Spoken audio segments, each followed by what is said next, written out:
মেয়ে। রাতে কেউ একজন আমার 14 বছরের মেয়েকে তার নিজের ঘরে ঘুমের মধ্যে মেরে ফেলেছিল। আর তারপর থেকে এই দেশের পুলিশ, মিডিয়া, আদালত সবাই মিলে আমাদেরকেই সেই হত্যাকারী বানিয়ে দিয়েছিল। আমি আজকে সেই গল্পটাই বলবো। নয়ডা শহরটা দিল্লির কাছে, উত্তরপ্রদেশে পড়ে। সেখানে মধ্যবিত্ত আর উচ্চ মধ্যবিত্ত পরিবারের অনেক ডাক্তার, ইঞ্জিনিয়ার থাকেন। আমাদের পাড়াটা মোটামুটি নিরিবিলি ছিল। প্রতিবেশীরা বেশ ভালো মানুষ, রাতে বেরোতে ভয় লাগতো না। রাজেশ আর আমি দুজনে মিলে একটা ডেন্টাল ক্লিনিক চালাতাম। অনেক পরিশ্রম করতাম। সকালে উঠে কাজে যেতাম, রাতে বাড়িতে ফিরতাম।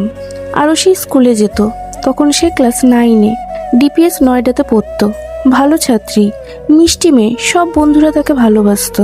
আমাদের বাসায় একটা কাজের লোক ছিল, নাম হেমরাজ। নেপাল থেকে এসেছিল, বছর 45-এর মতো হবে। সে অনেকদিন ধরেই আমাদের বাসায় কাজ করছিল, রান্না এবং ঘরের যাবতীয় সব কাজ